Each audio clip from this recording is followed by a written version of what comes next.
एक साधु देश भ्रमण के लिए पैदल निकला हुआ था। एक बार रात हो जाने पर वो किसी गांव में आनंद नाम के व्यक्ति के दरवाजे पर रुका। आनंद ने साधु की खूब सेवा की।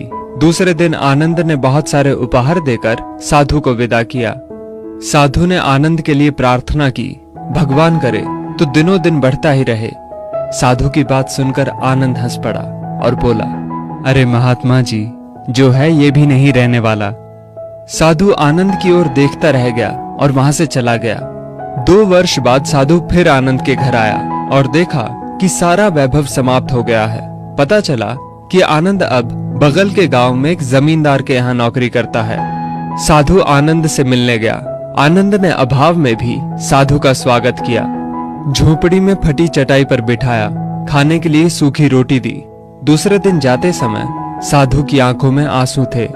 साधु कहने लगा, हे भगवान, ये तूने क्या किया?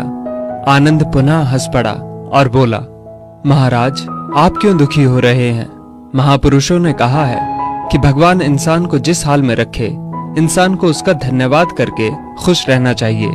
समय सदा बदलता रहता है और सुनो, ये भी नहीं रहने वाला।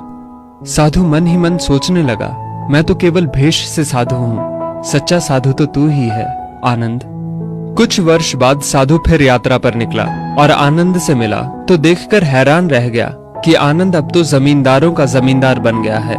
मालूम हुआ कि जिस जमींदार के यहाँ आनंद नौकरी करता था वो संतान विहीन था।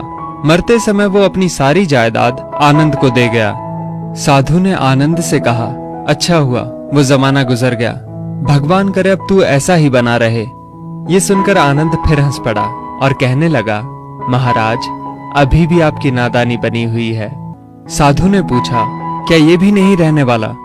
आनंद ने उत्तर दिया, हाँ, या तो ये चला जाएगा या फिर इसको अपना मानने वाला ही चला जाएगा। कुछ भी रहने वाला नहीं है, और अगर शाश्वत कुछ है तो वो है परमात्मा, और उस परमात्मा की अंश आत्मा। आनंद की बात को साधु ने गौर से सुना और चला गया। साधु कई साल बाद फिर लौटता है तो देखता है कि आनंद का महल तो है, किंतु कबूतर उसमें गुटरगू कर रहे हैं और आनंद का देहांत हो गया है। बेटियां अपने अपने घर चली गईं, बूढ़ी पत्नी कोने में पड़ी है। साधु कहता है, अरे इंसान, तू किस बात का अभिमान करता है? क्यों इतराता है? यहाँ कुछ भी टिकने वाला नहीं है। दुख या सुख कुछ भी सदा नहीं रहता। तू सोचता है पड़ोसी मुसीबत में है और मैं मौज में हूं, लेकिन सुन, ना मौज रहेगी और ना ही मुसीबत। सच्चे इंसान वे हैं जो हर हाल में खुश रहते हैं। मिल गया माल तो उस माल में खुश रहते हैं, और हो गए बेहाल तो उस हाल में खुश रहते हैं। साधु कहने लगा, धन्य है आनंद तेरा सत्संग, और धन्य है तुम्हारे सतगुरु। मैं तो झूठा साधु हूँ, असली फकीरी तो तेरी जिंदगी है। अब मैं तेरी तस्वीर देखना चाहता हूँ, कुछ फूल चढ़ाकर दुआ तो मांग लूं। साधु दूसरे कमरे में जाता है तो देखता है कि आनंद ने अपनी तस्वीर पर लिखवा रखा है, आखिर में ये भी नहीं रहेगा। खूबी और खामी दोनों ही होती है हर इंसान में। जो तराशता है उसे खूबी नजर आती है, और जो तलाशता है उसे खामी नजर आती है।